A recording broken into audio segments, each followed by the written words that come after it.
Hello दोस्तों, exam pace YouTube channel पे आपका स्वागत है।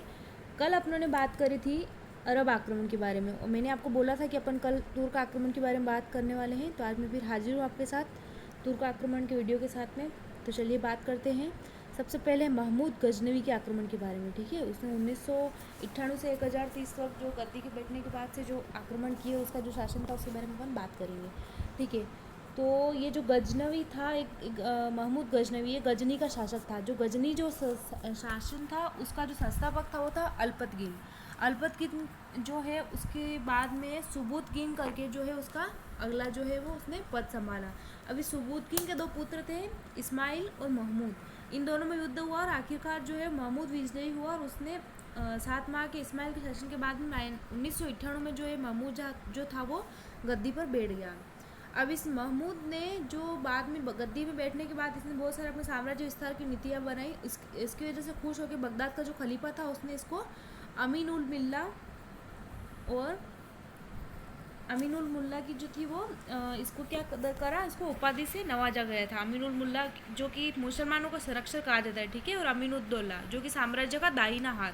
तो आपसे क्वेश्चन पूछा जा सकता है कि अमीन उल मुल्ला है और अमीन उद दौला है कि ये दोनों की उपाधियाँ किसने इसको दी थी, और या फिर ये पूछ सकते हैं कि अमीन उल मुल्ला और अमीन उद दौला की उपाधि किसे मिली थी। तो ये दोनों ही उपाधियाँ महमूद गजनवी को बगदाद के खलीफा द्वारा दी गई थी।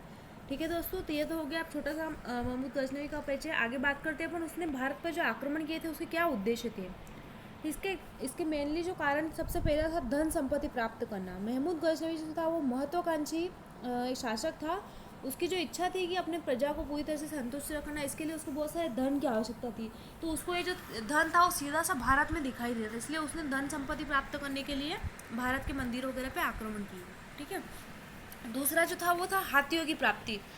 अब जैसे वो साम्राज्य विस्तार करना चाहता था तो वो क्या वीर साहसी और रणकुशल योद्धा था। अब उसको क्या चाहिए था कि अगर उसको मध्य एशिया में अपने विरोधी राज्यों को कुचलना था तो उसके लिए उसको बहुत सारे हाथी सेना की आवश्यकता थी। यानी हस्ती सेना की अगर उसके पास पर्याप्तता होती तो वो बहुत इजीली मतलब कोई से भी युद्ध को जीत सकता था।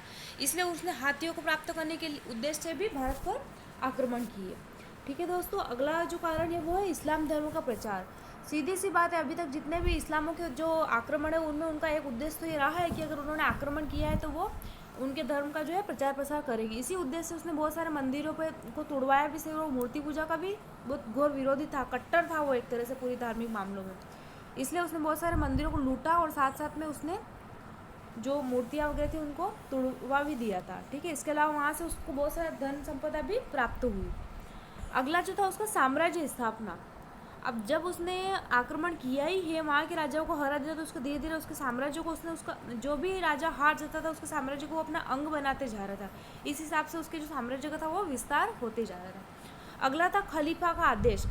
अब 999 में जब खलीफा ने महमूद को सम्मान और उपाधि से विभूषित किया था तब महमूद ने यह प्रण कर लिया था कि वो हर वर्ष मतलब भारत पर आक्रमण करेगा और धर्म विधानी की जिहाद करेगा, और इसी प्रण को पूरा करने के लिए उसने भारत पर आक्रमण किया। ठीक है, तो ये 5 जो कारण थे मेनली, ये जो उद्देश्य थे, कारण समझो आप, उद्देश्य समझो, ये बहुत प्रभावी सिद्ध हुए कि महमूद गजनवी ने भारत पर इतनी बार आक्रमण किया।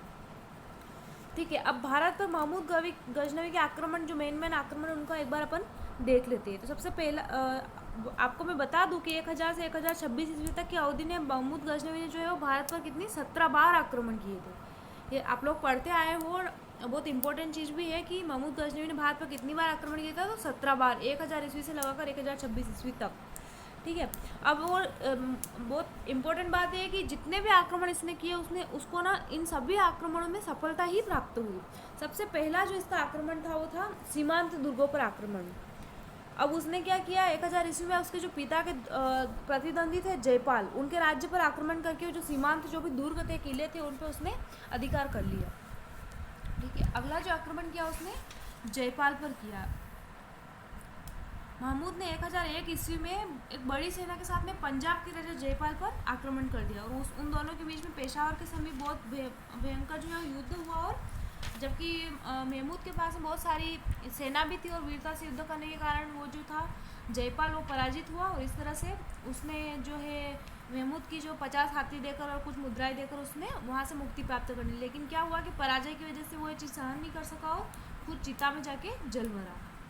ठीक है, अगला उसने आक्रमण किया मुल्तान पर 1005 ईस्वी में। ठीक है, तो ये इसमें भी फतेह दाऊद जो है महमूद शिया संप्रदाय का जो कट्टर विरोधी था, यानी कि जो ये फतेह दाऊद जो था वो शिया संप्रदाय का था, मुल्तान का जो शासक था वो, तो इसलिए वो जो महमूद था वो उसका संप्रदाय शिया संप्रदाय का बहुत कट्टर विरोधी था। तो उन दोनों में आपस में संघर्ष हुआ। संघर्ष होने के बाद में फतेह दाऊद ने साहस, बड़ी वीरता और साहस से उसका सामना किया, लेकिन फिर भी वो पराजित हुआ। इस प्रकार से उसने मुल्तान को भी अपने अधिकार क्षेत्र में लिया। आगे बढ़ा वो थानेश्वर पर 1014 ईस्वी में।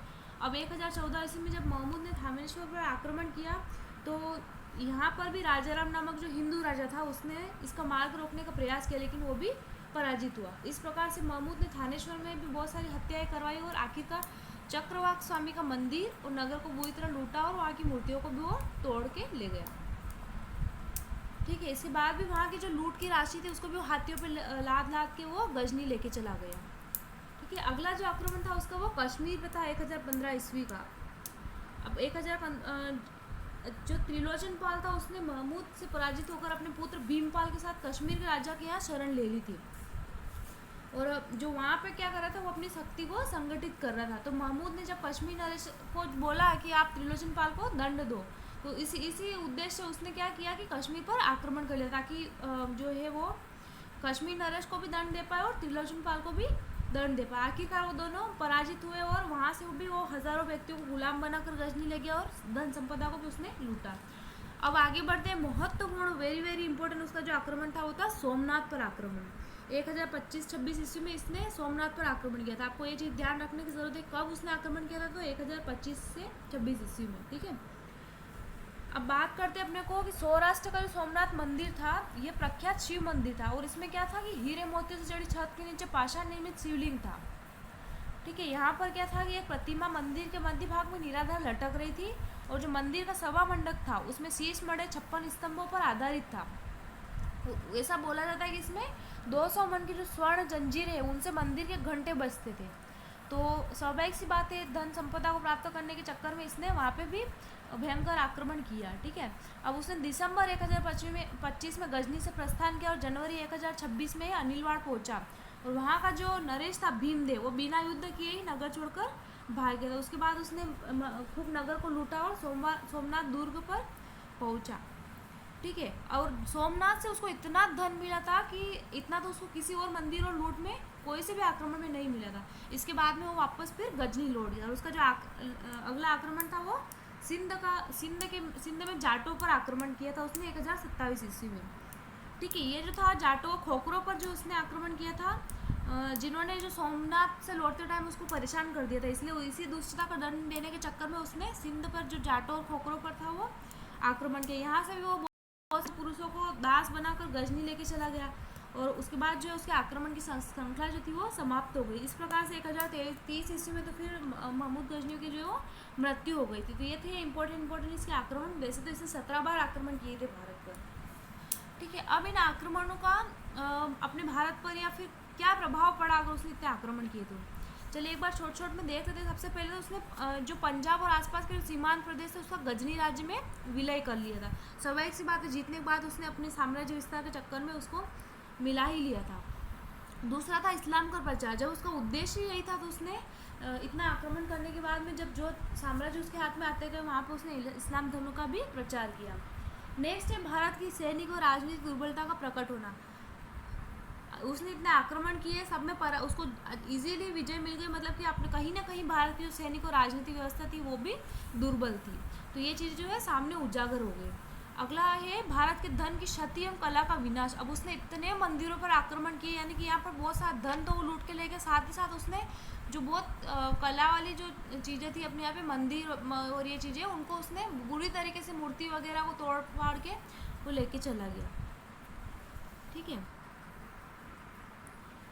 तो इस प्रकार से भारत की जो शिल्पी और उनकी कला थी वो एक तरह से पूरी तरह से खो गई। ठीक है, नेक्स्ट जो था उसने इन आक्रमणों के बाद भारत पर जो भावी आक्रमण थे आगे आने वाले उनके लिए उसने रास्ता खोल दिया था। यानी कि अगर आप जैसे देख सकते हो तो इसके बाद में महमूद गोरी के आक्रमण हुए, और अदर भी तो लोगों को एक क्या मिल गया कि नहीं हम भारत में इजीली आक्रमण कर सके, और दूसरी चीज़ लोगों को लालच भी मिल गया था यहाँ से अपार धन संपदा जो है वो भी लूटी जा सकती है।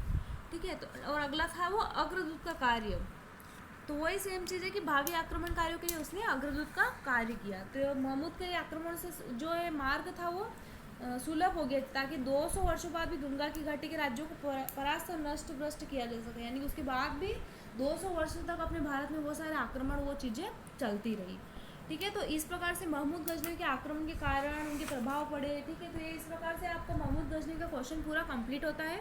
अगर 10 नंबर में भी क्वेश्चन पूछा जाता है तो आप पूरा कंप्लीट कर सकते हैं। इसके अलावा 2-2, 3-3 नंबर के तीन नंबर के जो शॉर्ट क्वेश्चन पूछे जाते हैं, लघु उत्तरीय प्रश्न, अति लघु उत्तरीय, उसके भी क्वेश्चन इसमें से बनने के चांसेस हैं।